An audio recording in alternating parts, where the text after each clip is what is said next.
LeBron James injured on this play. Watch James reaching for the ball. You can see him grimace right there and feel that he hurt something. And then when he came over, back to the locker room. That was the obvious turning point of the season for the Los Angeles Lakers. When LeBron James went down, the Lakers' season went down along with him. At that point, the Lakers were just starting to play good basketball after a slow start to the season. They had a 19-14 record and was in 4th place in the tough Western Conference and was just 1 game from the number 1 seed. Nobody would tell you that the Lakers roster last year was a championship roster. But the way they played on Christmas Day against the Warriors, you started to wonder if LeBron and the young kids had a chance to shock the world. What was really surprising at that point is that the Lakers had a top 10 defense. But it seemed when LeBron James got hurt, everything that could go wrong did go wrong. JaVale McGee was enjoying his best season of his career, but his absence really hurt the team when he was out with pneumonia, and it took him a while to regain his level of play he showed early in the season. Lonzo Ball had a bad ankle sprain, and that ended up costing him the rest of the season. Brandon Ingram, Josh Hart, Rajon Rondo, and Kyle Kuzma also missed a number of games. It seemed that every key player on the team missed a good chunk of games. They never had a chance to recover and see what they could potentially be. LeBron James suffered his most significant injury in his 16-year career, and the Anthony Davis trade speculation ruined the little chemistry they had built up to that point. Every player on the roster besides LeBron was involved in trade talk. Players like Lonzo, Kuzma, and Ingram didn't know if the Lakers wanted them or if they wanted to trade them. It's a hard thing to deal with if you're a young player. Veteran players could deal with something like that. You can't expect talented young players to be able to remain focused and eliminate the negativity. When LeBron finally came back after missing 17 straight games, it was already too late. The Lakers finished with a 37-45 record, winning just 2 more games than the previous season. And it went from bad to worse when Magic Johnson all of a sudden decided to step down as president of basketball operations without telling anybody. It was a complete dumpster fire, and it looked like there was no end in sight. The Lakers decided to let head coach Luke Walton go, which came as no surprise. He was able to get the Lakers to be one of the best defenses in the league at one point, but his offensive game plan led to the Lakers being the 6th worst team in offensive rating. After all that misfortune, it seemed like the Lakers would not be able to recover and nobody would want to sign there in free agency. But they got some good fortune during the NBA draft lottery. A team that was projected to end up with the 10th or 11th pick ended up jumping all the way into the top 4. The Lakers were blessed with the 4th pick in the NBA draft, and that was the turning point of the offseason for the Lakers. There was no way that Anthony Davis wasn't going to end up being a Laker at that point. Although the price was steep, they acquired one of the best players in the league to play alongside LeBron James. And to be able to keep a young stud like Kyle Kuzma was amazing. I'm not sure if Rob Pelinka gets enough credit, but he did an excellent job.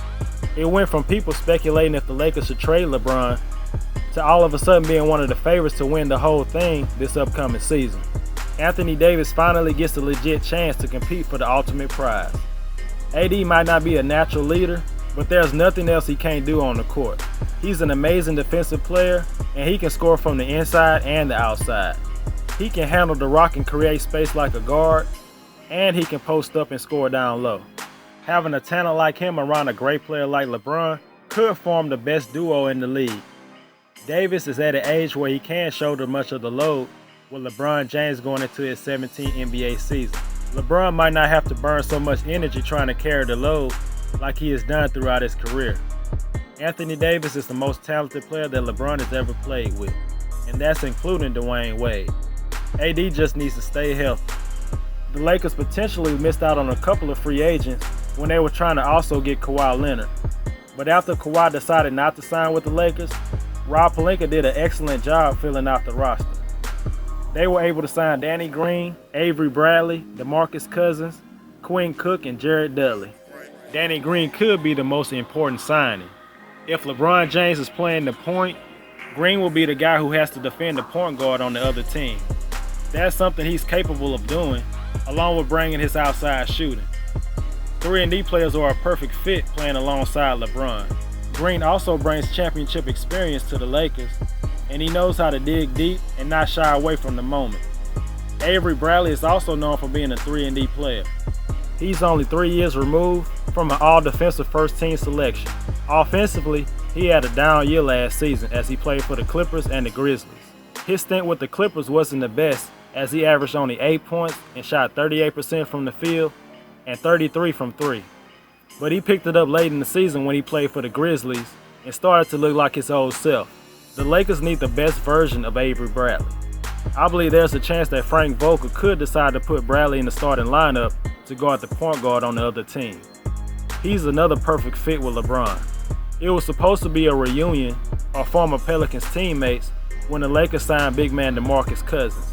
Rondo and AD was pushing for Boogie to be signed as they played together a couple of years ago in New Orleans. But the worst thing happened to Cousins a couple of weeks ago. He tore his ACL playing pickup basketball. A guy that has worked so hard over the past year has to go through another painful rehab. Rehabbing is hard, and to have to go through that long process again is devastating. We know now that Boogie will never be the same player again. That guy that put up MVP-type numbers in New Orleans will never come back. I don't know how much Cousins would have helped the Lakers, but it's just a sad story that a once great big man won't be able to play in his prime and won't sign that big contract that he deserves. It really didn't take the Lakers long to find a replacement as they signed a former player, Dwight Howard. He could end up being a better fit with the Lakers than Boogie, but that's if he can accept his role with the team. The Lakers need him to defend and rebound. If Dwight comes in expecting anything more, then it more than likely won't work. This is a low-risk, potentially high-reward for the Lakers. They signed him to a non-guaranteed contract. If they see it's not working, they can always just let him go. Anthony Davis has always said he prefers to play the 4th spot. Him and Dwight Howard could be a nice combo in the front court. KCP, JaVale McGee, and Rondo re-signed back with the Lakers, and they are just a few players from last season that are returning. Just like last year, they have a lot of new players coming in, and it may take some time to gel together. But the big difference is, you have 2 superstars instead of just one. Having LeBron start at point guard is a genius move. He's already a natural running the point. Rondo and LeBron playing together hurt the team last season. The offensive rating took a big drop when those two was on the court together. It's a good idea to have LeBron run the first unit and Rondo run the second unit. After the Lakers failed to land Monty Williams and Tyronn Lue, they ended up hiring head coach Frank Vogel, a coach who is most known for his time with the Indiana Pacers, where he led that team to 2 Eastern Conference Finals. And it was LeBron and the Miami Heat that kept them from reaching the NBA Finals. He has a very high-profile coaching staff, which includes Jason Kidd and Lionel Hollins. It's almost like the Lakers have a backup plan ready if Frank Vogel can't deliver. They might struggle out the gate like last season, but the potential to be one of the best teams is very high. LeBron has to stay healthy. Cutting down on his minutes is a must at this point of his career. Kyle Kuzma is most definitely good enough to be the 3rd star, and he's the type of player who will ball out regardless who is on the team with him. His game can mesh with any player. Kuzma should lead the team in minutes this season. The stage is set for the Lakers to return back to glory. I have the Lakers winning 53 games and grabbing the 3rd seed in the Western Conference. With all the new players, it could take some time to mesh together before they hit their stride. Anthony Davis is the latest talented big man to wear a Lakers uniform. Him and LeBron could end up having their jerseys retired if they play like they supposed to and bring at least one championship to the city of Los Angeles.